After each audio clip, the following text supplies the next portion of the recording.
Welcome to this NICEIC In Conversation. My name's Claire Dowdy and I'm the editor of NICEIC's magazine Connections. Today we're at TrustMark's offices in Basingstoke to talk about retrofitting homes for the future and the role that our readers can play in that. We've got two experts with us, Paul Collins, who's Technical Director of NICEIC, and Phil Mason, Head of Regulatory Engagement with TrustMark. And they're going to be talking to David Adams, who's a contributing writer to Connections magazine. So, Paul, first of all, if you want to start by talking about why it's so important to retrofit these homes to improve their energy performance. Yeah, there's so many reasons for this. Yes, so many reasons. Just looking at an energy crisis, the cost of energy at the moment by making your property more efficient, it will help to reduce your energy bills. But also, thinking of the planet, it's good for the planet, reducing carbon emissions, getting to our net zero targets. Yeah, Phil? Yeah, I'd agree with that, absolutely.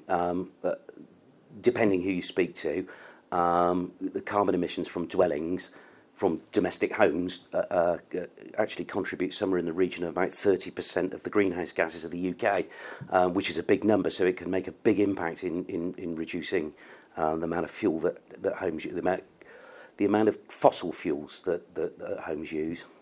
Yeah, and so what would you say is the scale of this task? Oh, it's enormous. It's a really big challenge and it's a fantastic opportunity as well. There's about 28 million homes in the UK. Again, depending on who you speak to, figures vary a little bit. And about 24.5 million of those homes need a retrofit at some depth or another. So some of it will be fairly shallow retrofit, but some older properties and traditional buildings will need some considerable depth of retrofit. So there's an enormous opportunity presented to the construction industry in general through going to net zero by 2050. Yeah, and so when it comes to different kinds of homes, are there any particular challenges associated with various bits of the UK's? Yeah, the short answer is yes. So TrustMark's been around since 2005, but our remit and our role has changed and expanded really since about 2018. There was something called the Each Home Counts review, which is absolutely really relevant to the question, that each home counts because each home is different. So there will be different challenges in more traditional type buildings against modern buildings, and there is even it's more than the possibility, the probability that certain homes, because of planning constraints and because of locations that they're in, geographical locations, may not be able to accept all retrofit measures. Just simply because of the nature of the buildings. So it's Each Home Counts is such a relevant title because it's each home counts in our passage towards net zero as a country, but each home needs a very specific property, specific design to be able to go through a retrofitting journey, and that's a really key element of it. Yeah, and I think the Connections readers will know, obviously going into domestic homes, the amazing variety that we have in this country. So there must be all kinds of different issues. And you talked about this being a big opportunity for kind of the built environment industries in general. Where do Connections readers fit in?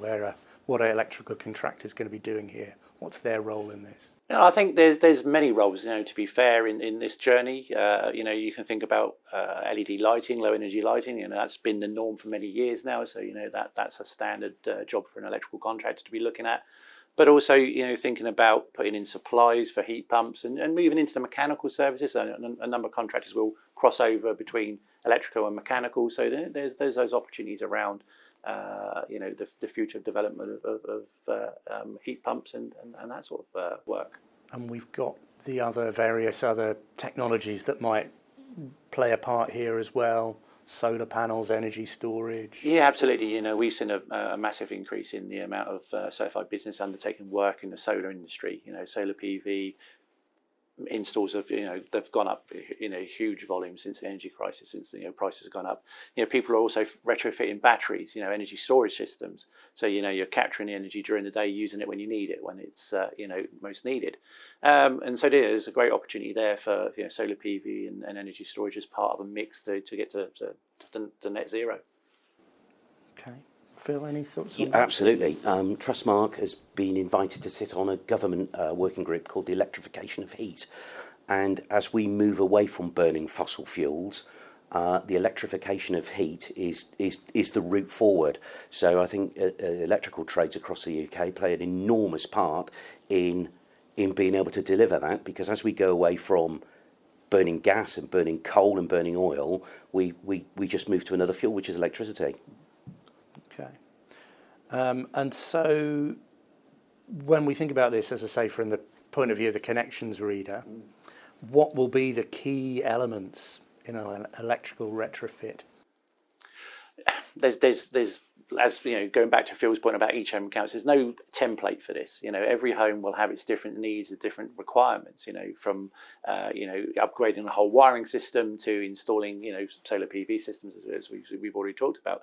So it's a huge opportunity. There's no just do this, just focus on this, because it's such a wide open opportunity there for contractors to get into retrofitting. Even starting when you're designing the installation, the work you're doing, making sure that the cables are the right size. You're not oversizing cables, so we're not using excess amounts of copper. We are thinking about the whole piece of the energy efficiency, making sure we're using the right materials and not too much, and not wasting things. So there's a whole piece there for contractors there. Yeah, and I'd agree. We need to be technology agnostic. It's about what the dwelling requires and can accept, and it's also about the desire of the people that own that property as well, because people use properties in different ways. People have different budgets to invest in their dwelling. So we really do need to consider what's right for the home and what's right for the people that live in it. So whatever it might say on the side of a tradesman's vehicle, and I appreciate everybody needs to run their business, but it's really about deciding what is the correct technology for that particular dwelling that would be in question. I think picking up on what you just said there, it's a cultural shift for consumers. What we do today is, in many cases we have a gas boiler, turn it on, in a few minutes the radiators are warm. I'm starting to feel warm. But yeah, if you're starting to think about using energy in different ways, different systems to produce heating and hot water, you've got to think differently around this. So it's not just carry on as usual. There are changes that we all need to think about and be aware of as we develop to net zero. If connections readers want to get more involved in retrofitting, what are the steps that they need to take? There's a number of steps. There's government schemes and incentive schemes out there, PAS 2030, 2035, etc. that NICEIC operates. So that gets you into grant-funded work for certain types of things. So look at that. You may need to look at training, depending on the type of work you're doing, depending on the roles you have within your business. So I think that's something to start looking at if that type of work is where you want to be. But generally for consumers, you can go in and help advise and support around lighting and electrical heating systems, etc. So there's some opportunities there already that presents itself on a day-to-day basis. Thinking of the future, if you're doing a rewire, you can start talking to your consumer about actually, I see you haven't got an EV at the moment. Are you thinking about getting an EV in the future? We can actually start putting in the wiring systems for that now, to save disruption and cost later on. So there's lots of different ways of looking at it. Phil? The advice element's really interesting, actually, because when you go out and speak to the public in general, they're not absolutely sure about what retrofit actually means and what they should do and where they should start. So again, I was picking up on just a point that Paul made about PAS 2030 and PAS 2035.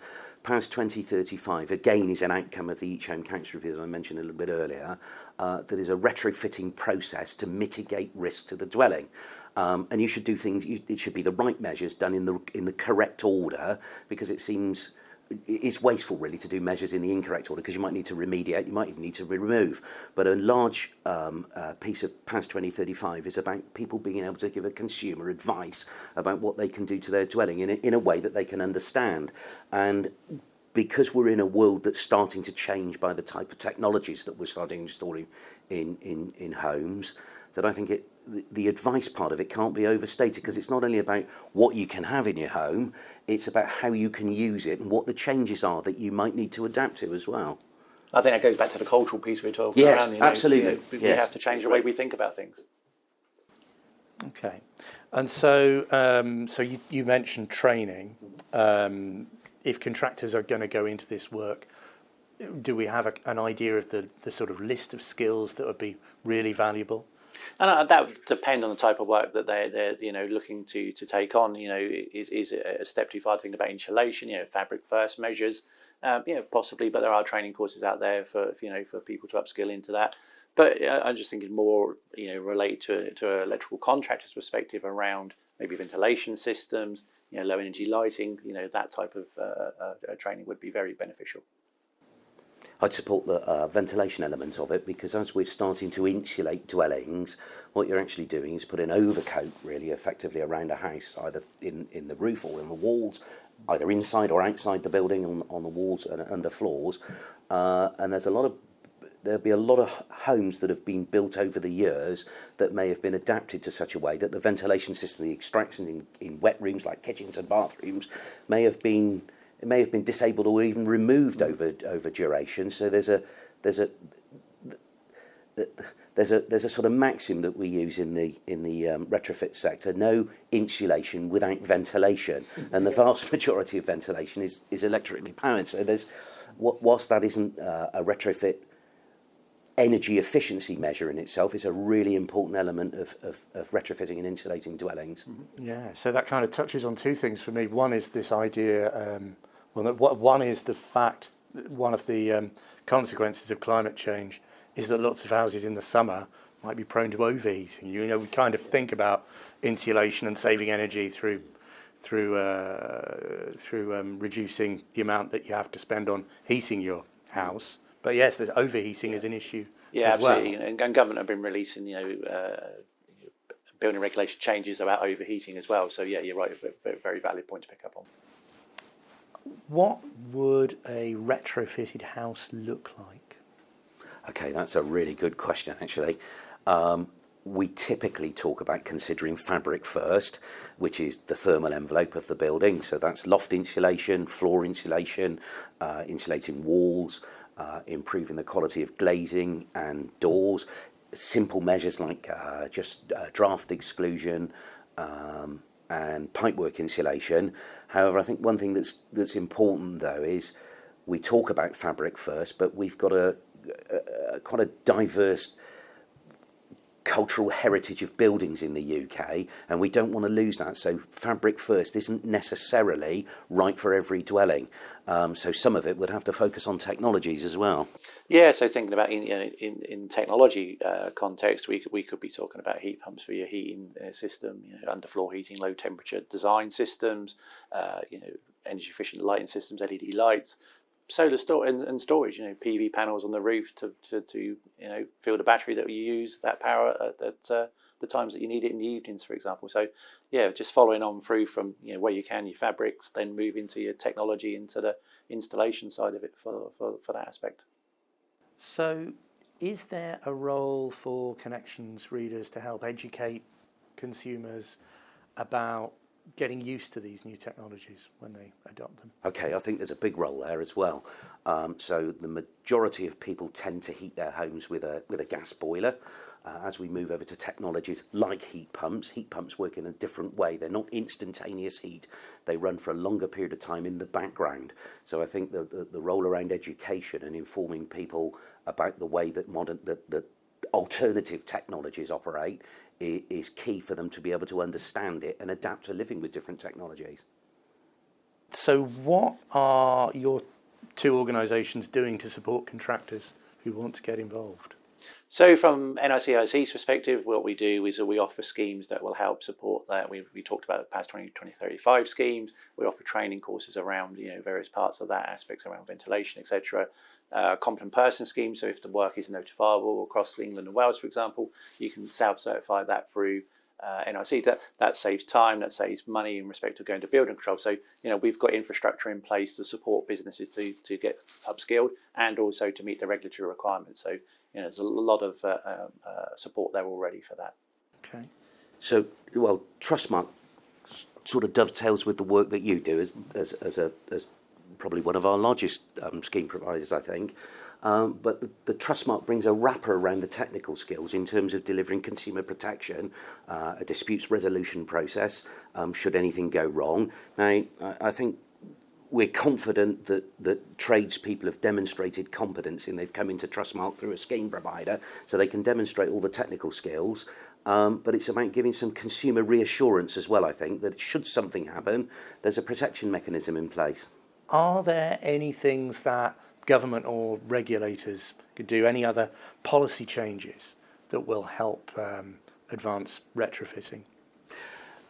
We've got policy and funding mechanisms for some sectors and some tenureships of dwellings. So we've got the Social Housing Decarbonisation Fund, we've got the Home Upgrade Grant. One of the things that perhaps isn't quite where it could be is the policy to support owner-occupiers in terms of what they can do, how they might be able to fund it. So it's not only about regulators and about policy, it's about getting funding, sort of an old-fashioned term really, but able to pay funding mechanisms, true sort of green financing in place to support people being able to, because the average cost of a retrofit could be as much as £30,000. Now, there's going to be different levels. Some retrofits will be more and some will be less. Now, that's retrofit costs money. We can't deny that. So we need more and more intelligent funding mechanisms to support people pay for those improvements, really.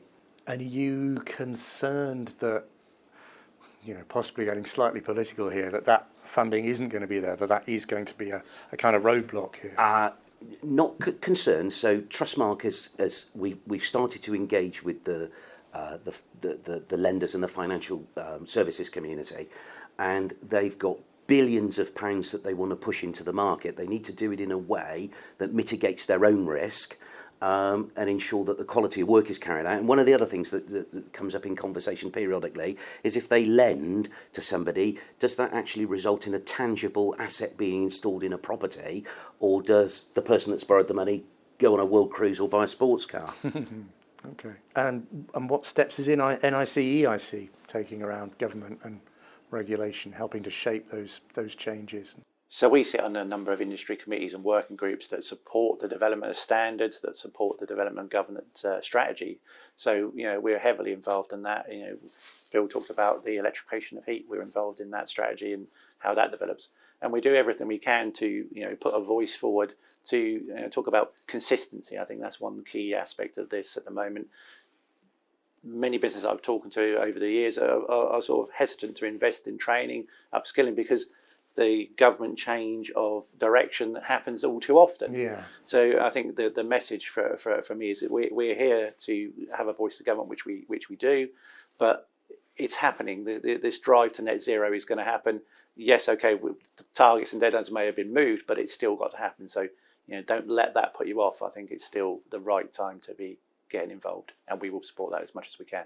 Yeah, and it's kind of as well as kind of the whole retrofitting piece, there's all of those individual elements within it as well. They all kind of represent other avenues of opportunity. Yeah. So aside from what NICEIC and TrustMark are already doing, are there any other changes that we would like to see from government or regulators that would help boost the retrofitting effort? I don't think it's happening quick enough. If you look at where we need to be and the 2035, etc., and the deadlines 2050, there's a lot of work to be done. Phil mentioned 24 million houses. That's a lot of properties to work through to get brought up to a sensible standard for energy efficiency, etc. So I'm pleased to see work's happening. You can drive past many towns and cities to see work is going on older properties, but there's just not enough yet. I think there's a lot more work that we need to do.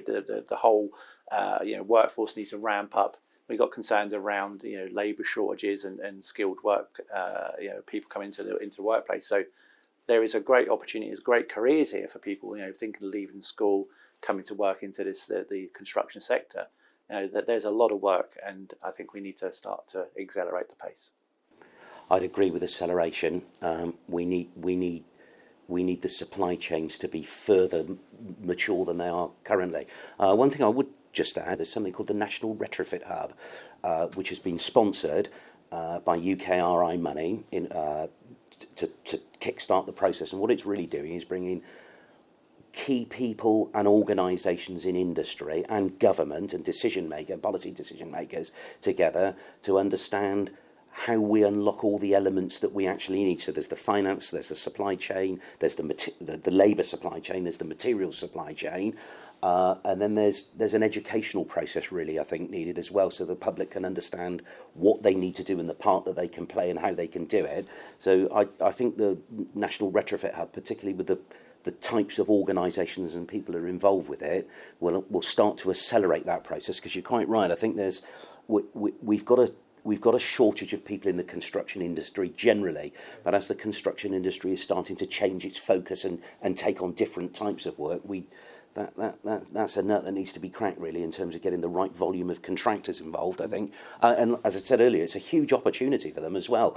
So there's perhaps an educational process, not only for consumers, but for industry to understand how everybody can play their part and benefit from the opportunity that's there. Yeah. We touched, I think, earlier briefly on social housing as well. And I'm kind of assuming that as more local authorities get involved in this, there will be big chunks of work here and there that will perhaps be proving grounds to some extent for getting the whole home retrofits right, and that will be useful to be involved in. That will be, provide some useful learning for the industry. I think it's a good point you make, actually, because if you're a contractor and you work in for, as you say, local authorities or housing associations, there are businesses that specialise in just those areas, but there are organisations that will learn from that, and then they will be able to go and take that out into the rest of the world and take on different types of clients as well, I think.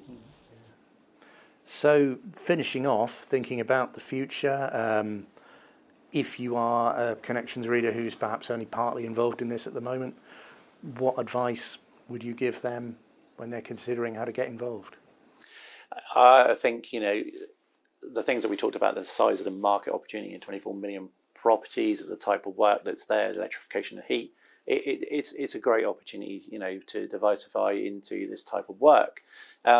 It's understanding, your business model, where you want to take your business, what skills you need. Do you need to employ people to do certain things as part of, PAS schemes, for example? It's a great opportunity to talk to your customers, give them advice around using energy, how to use it, effectively, how to reduce your bills. At the end of the day, I think that's the ultimate thing. Am I going to pay less for my gas or my electric or whatever, my energy bills? So I think that's the great role that electrical contractors and connections readers can play in this, is around providing advice to consumers and the work that follows from that. And I said, as an answer to an earlier question, when you're designing an installation, don't oversize things. Be sensible with cable size, for example. We can then reduce the amount of copper that we're using. When you're thinking about the house and the work you're doing, talk about retrofitting for heat pumps and the supplies for that, or EV in the future. So there's lots of options around how you can offer advice and support to make this transition to a lower carbon home a reality. It doesn't have to be all done in one go. Phil touched on £30,000 or around that for a big. You can do phases, you can do chunks. Maybe look at the fabric first, then think about lighting, then think about heating. So you can go on a journey with this, and it doesn't have to be done all in one go. And there'll be a kind of maintenance element as well, ongoing. Absolutely, yeah. Fair? I just thinking about all the trades that are involved with retrofit. I think it's an opportunity for people to start to form their own type of cooperatives amongst tradespeople. So if you think about electrical contractors and mechanical contractors, they've got a lot of transferable skills, but they may not be involved with insulation and fabric measures. So I think there's a fabulous opportunity for the trades to come together, either through formal or informal cooperatives, where they can refer work between themselves in order that things get done in the logical sequence as well. Because I've come from a trade background and I've got a specific trade, but it's about how my trade, or in my previous life, how it's affected by all the other things that need to be done in that house. It's about the sort of connection of the trades, I think, really. Absolutely, and you get that with new builds, don't you? But perhaps this will be bringing some of those relationships through into retrofit. I think so, because Paul said fabric first. We've all said fabric first several times. Then there's a starting place for it, but sometimes it can be really useful from a consumer point of view to know who the next trade is that they need and get some referrals, I think. Yeah, absolutely. Very good point. Very good point. Okay. Anything else we'd like to say about how we feel about the future for retrofitting and where connections readers fit in? I think it's about understanding and contributing to this fabulous opportunity. And I know I've said it several times, but to retrofit the UK is a huge challenge. Let's make no argument otherwise around it, because it is what it is. But I do think it's about people starting to, trades and consumers, understanding the challenge and the opportunity that there is, because from a tradesperson's point of view, it's about your business model and how you operate, and from a consumer point of view, it's about reducing costs of running your home, and not always important to everybody, but it's also about reducing carbon. So that's important to the government because we've got targets set around it, but individuals may not understand how they can contribute to that, and how they can contribute in a way that is bringing the cost of running a home down, and it might add value to your asset as well. Definitely will, yeah. And I think knowledge, the understanding, the size of the task, the problems we're trying to crack, but also understand what the solutions to this are. It's wide, and picking up on your cooperative idea, it's a fantastic idea that you work together with other tradespeople in the area to support each other, and you can learn from each other. You can then go and talk about insulation maybe to a consumer. Actually, I've got somebody that can do this for you, and tie it up. So I think knowledge is a very important part of it, and making sure that the advice that you give is the right advice, and it, like Phil says, it follows a logical sequence. There's no point in doing certain things first when you've got to rewire the house, for example. You get that done before you do your decorating, but not everybody sees it that way.